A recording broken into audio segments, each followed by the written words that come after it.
Gentlemen, Mr. Jim Gianopulos, our host here at Paramount today and a beloved friend of Tony's.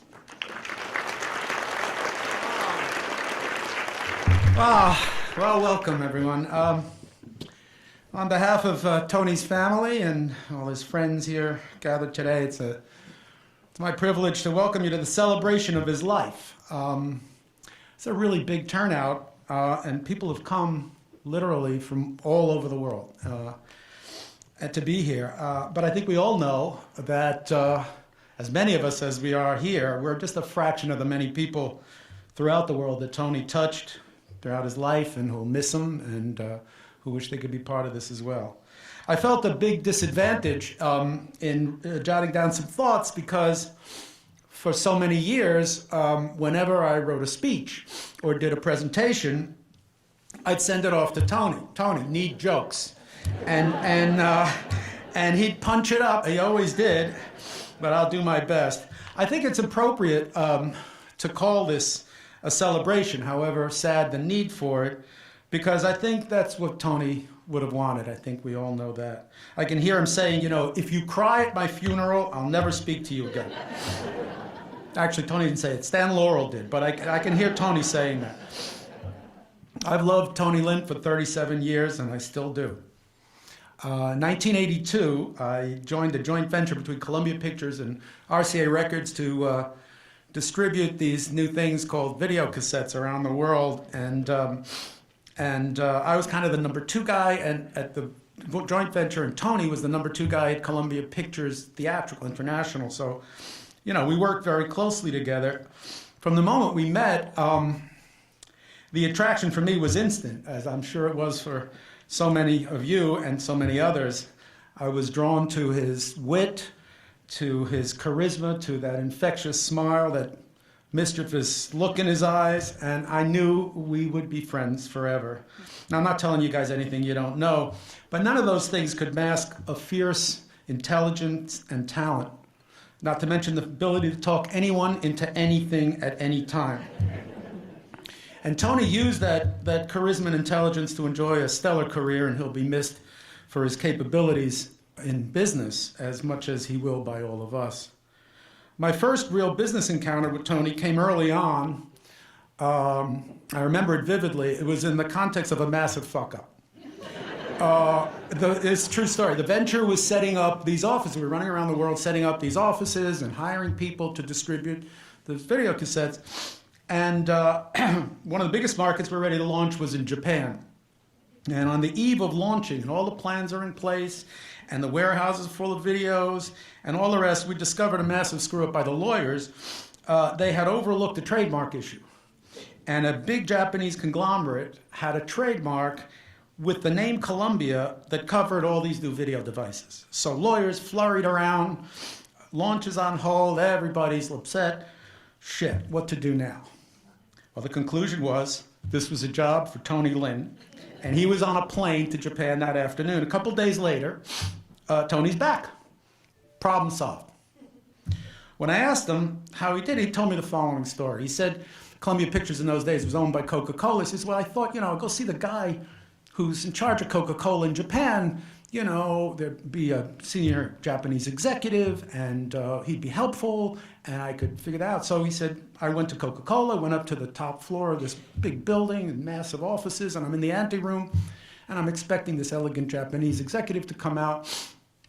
The door opens, and a 6'5" Texan says, Tony Lynn's that you? Come on in here. You want a bourbon? And for once, Tony said no, mainly because it was 11 o'clock in the morning. He ended up being fast friends with this guy. And the way Tony related it, which he said at one point, he said, after I explained the problem and we got to be friends and started swapping stories and talking baseball and all of this went on for a while, the guy flings the door open and says, Sato-san, get your ass in here. This is my friend Tony Lynn. Figure out what he needs and give it to him. Now, Tony's version of that story was about 15 minutes long. And it was hilarious throughout, and I'm sure he embellished somewhat, which was one of the great gifts of Tony. But most importantly, he got the job done, and I don't know anybody else who could have achieved it, and certainly not with that much style. People loved and respected Tony, and he gave that back throughout his life. I'll give you one very good example.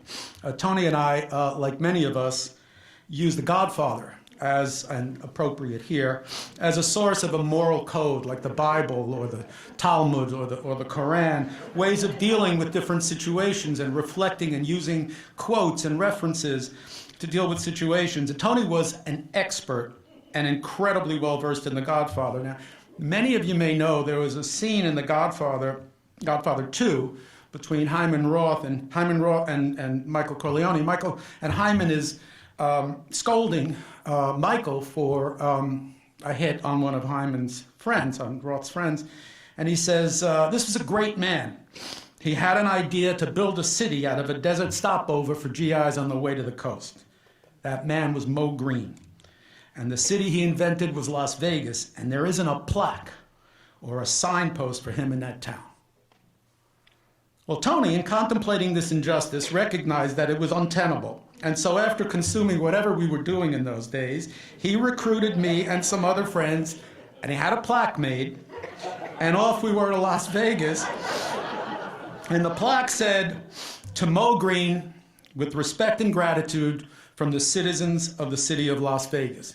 And we held a very solemn ceremony on the Las Vegas Strip and righted that great injustice. And that was Tony, always doing the right thing. I'll miss Tony, and we're all here because we all will. Over the most recent years, as we both focused on our families and work, and for Tony, once he met Mary Ellen, for some years was bi-coastal, we didn't see as much of each other. We never drifted apart, quite the contrary. Whenever we got together for a dinner or at the Hollywood Bowl or even just a call or an email, it was as if we were back in the years of daily contact, complete with laughter and reminiscence and war stories and the great times of a very valued friendship. I wish I had those years back now. It made me think, to paraphrase another Godfather quote, keep your friends close and your dearest friends closer. Doug Schwalbe and I were meant to go visit Tony at the hospital. Doug flew out, and we thought it'd be nice to go together because we had enjoyed so many adventures and misadventures over the years. Tony died the morning we were supposed to see him. And I'll forever regret not getting to say goodbye, but that's what today is for. And I know he'll be pleased by how many of you are here and the love in the room today. I thought about the line from that Elton John, Bernie Taupin song, "Your candle blew out long before your legend ever did." And Tony's legend will always live in our lives, in our hearts, and our memories, and so that's what we celebrate today, even in the sadness of missing him. So thank you.